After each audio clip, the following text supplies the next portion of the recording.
வாங்க வாங்க. எப்படிக்கா இருக்க? நல்லா இருக்கேன். நீ எப்படி இருக்க? திடீர்னு வந்திருக்கேன். ரொம்ப சந்தோஷம்.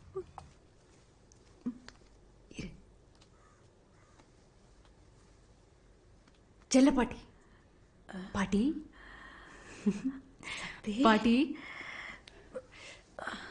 எப்படி இருக்க? எப்படி இருக்க? அப்படியே இருக்கேன். அம்மா ரங்கா எப்படி இருக்க? நல்லா இருக்கேன். இப்பதான் அம்மா ஞாபகம் வந்ததா? புஷ்பா, அக்கா ஸ்ரீ எங்க? வந்திருப்பானேக்கா. தோட்டத்துல இருப்பானா என்னவோ.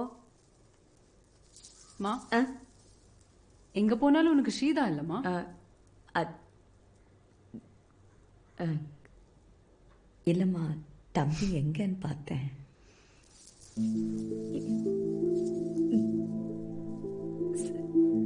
ஸ்ரீ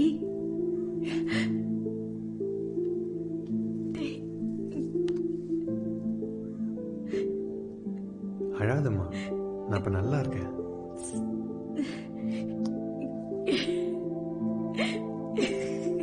அழாதம்மா.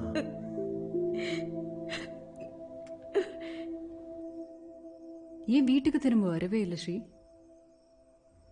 இன்னும் கொஞ்ச நாள் போகட்டும். இப்ப வேண்டாம். நாங்க இப்ப நல்லா இருக்கேன். இந்த மறுவாழ்வு மையத்திலே நான் வேலை செய்யறேன். என்னோட அடையாளத்தோடு நான் வாழ்றேன். மனசு ரொம்ப லேசா இருக்கா?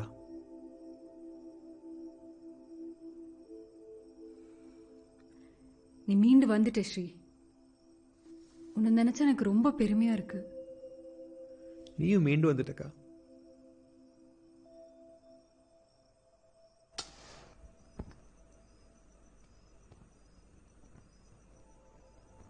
சக்தி, நீங்க 2 பேர் இருக்கேளே, இது உங்க ஐடியா தானே? ஆமா.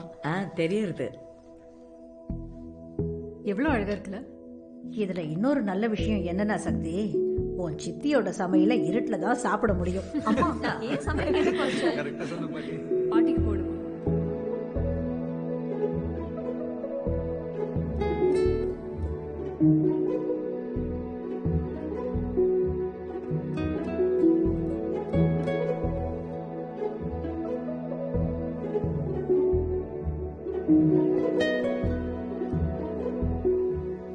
குட் மார்னிங் பாட்டி. சக்தி, இவன் தான் ஏதோ காரணம் சொல்றான். நீயாவது எங்க கூட வரலாம்ல பாட்டி? நான் ஒரு சின்ன கூட்டிலே இருந்து பழக்கப்பட்டுட்டேம்மா. எனக்கு இதுவே போதும். புஷ்பாவும் எனக்கு பொண்ணு தானே. ம்.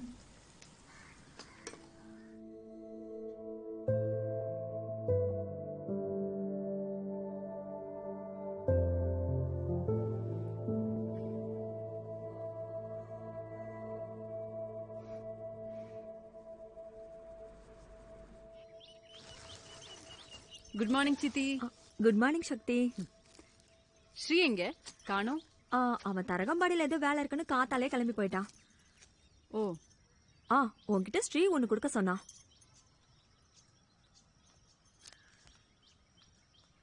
இந்தாம்மா சக்தி. சக்தி காஃபி. ம்.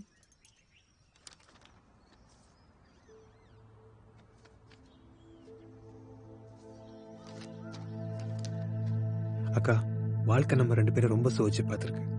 நம்மளுக்கு ஏன் இவ்வளவு பிரச்சனை வந்திருக்குன்னு எனக்கு இப்ப வரைக்கும் புரியல. ஆனா அந்த சோதனையில் நடந்த ஒரே நல்ல விஷயம், நம்ம குடும்பம் இப்போ ஒன்னா இருக்கு. இந்த பணம், புகழ், பங்களா இதெல்லாம் நம்ம குடும்பத்துக்கு கொடுக்க முடியாத நிம்மதியை இந்த பிரச்சனைகள் கொடுத்துருக்கு. குடும்பத்தோட நம்ம இருந்ததுல இந்த ராத்திரிய நான் மறக்கவே மாட்டேங்க்கா.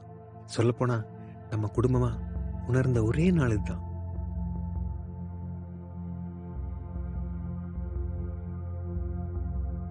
போயிட்டு வரேன் சித்தி. போயிட்டு வரேம்மா. உடம்பு பாத்துக்க. பாட்டி வரேன்டி. சரியா? சரிக்கா. உடம்பு பாத்துக்கோ பாட்டி. அடிக்கடி வரேன் வாங்க. சரிம்மா. பாத்து போங்க. 2 நாள் கெட்ட கனவு இல்லாம நிம்மதியா தூங்கினேன். வீட்டுக்கு போனாலும் இப்படியா இருக்கணும் சக்தி. இனிமேல் அதெல்லாம் இருக்காதுமா. மறுபடியும் நான் சினிமால நடிக்க போறேன். நீ ஸ்ரீகாந்த் கூட கொஞ்ச நாள் இருக்க விருப்பப்பட்டா இருந்துட்டு வாமா. என்னால சமாளிச்சுக்க முடியுமா? ம். சையத், என் பேக் மாத்திரம் எடுத்து வை. சரிம்மா.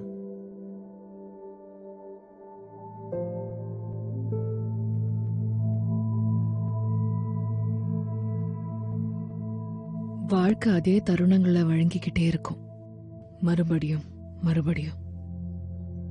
அது காத்துக்கிட்டு இருக்கும்.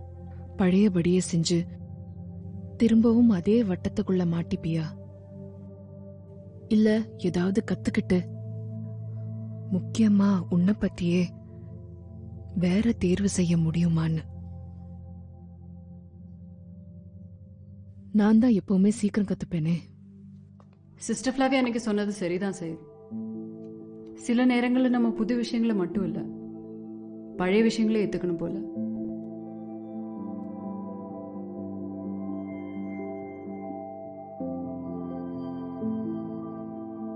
மேடம், இந்த பொண்ணு இவளுக்காக ஒரு நாளும் வாழல. இந்த குடும்பத்துக்காகவும் ஜெயில இருக்கிற தன்னோட புருஷனுக்காகவும் அவ்வளவு சுமைகளையும் தாங்கிக்கிட்டு கஷ்டப்படுறா. அவ்வளவு சோதனைகளை, அவ்வளவு வேதனைகளை அவ தனியா கஷ்டப்படுறா. ஆனா அந்த குடும்பம் அவளை ஏத்துக்கவே இல்லை. ஜெயில இருக்கிற அவ புருஷனும் அவளை ஏத்துக்கவே இல்லை. உலகம் அவளை நிராகரிச்சிருச்சு. ஓடுனா அவ வாழ்க்கையில அவ என்னென்னமோ பண்ணா. அவ கண்ணுக்கு தெரியற எல்லா வேலைகளையும் அவ பண்ணா. ஆனா ஒரு நாள் அவளுக்கான அங்கீகாரம் கிடைக்கவே இல்லை. இதான் மேடம் இந்த கதையோட அவுட்லைன். இத நீங்க பண்ணா நல்லா இருக்கும்னு முடிவு பண்ணி வந்திருக்கேன். ப்ரொடியூசர் ரெடியா இருக்காரு. எப்போன்னு சொன்னா ஷூட்டிங்க ஸ்டார்ட் பண்ணலாம் மேடம். ஆமாங்க மேடம், இந்த கதையை மட்டும் நீங்க பண்ணீங்கன்னா படம் சில்வர் ஜூப்ளி தான் மேடம். ப்ளீஸ் மேடம், அட்வான்ஸ் கொடுத்துட்றேன் மேடம். நோ மேடம், பிளாங்க் செக்கே தரேன் மேடம். Blank cheque madam. நம்ம நினைச்சதை செய்ய காலம் ஒரு தடை இல்லை. புதுசா புத்துணர்ச்சியா என் வழிய சரி செஞ்சுக்கிட்டு இருந்தேன். புது பாதைய அமைச்சுக்கிட்டு இருந்தேன்.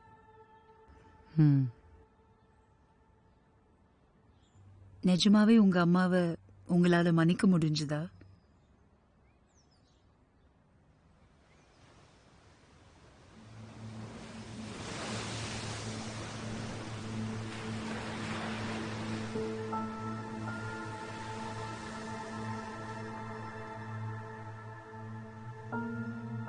இந்த ஒரு சந்தர்ப்பம் தான் என் மனசுல மாறி மாறி ஓடிட்டு இருந்ததுமா. எனக்கு பிடிச்ச வாழ்க்கையை, என்னோட கனவை வாழ சொல்லி நீ சொல்லுவேன் நான் மனசார விரும்பினேன். ஆனா அதை நீ சொல்லணும்னு நான் எதிர்பார்த்தது. உன் நிலைமை இப்பதான் எனக்கு புரியுறது. நீ தனியா எவ்வளோ கஷ்டப்பட்டிருக்கேன்னு எனக்கு தெரியுமா. என்னை நல்ல ஸ்கூல்ல படிக்க வச்ச. வேற யாருமே என்னை நம்புறதுக்கு முன்னாடி என்னை நம்பினது நீதானம்மா.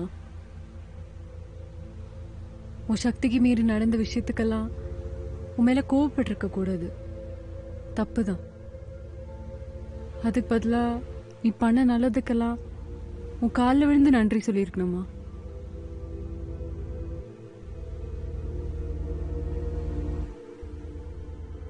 உன்னை எனக்கு ரொம்ப பிடிக்குமா. உன் கண்ணை பார்த்து இப்ப நீ சந்தோஷமா இருக்கேன்னு கேட்கணும் போல இருக்குமா. ஆனா இப்போ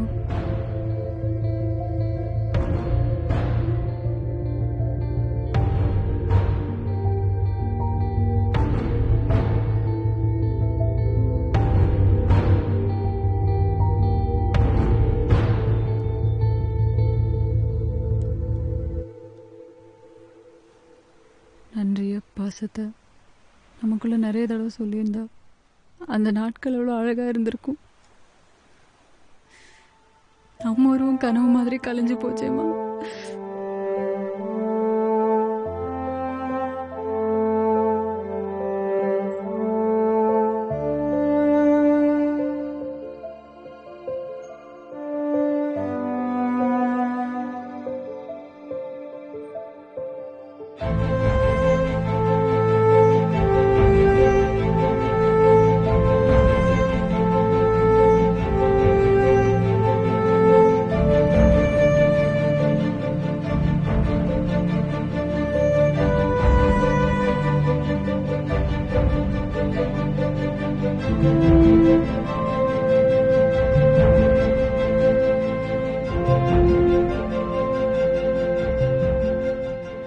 எல்லாத்தையும் மாத்துறதுனால மட்டும் வலியில இருந்து தப்பிக்க முடியாது.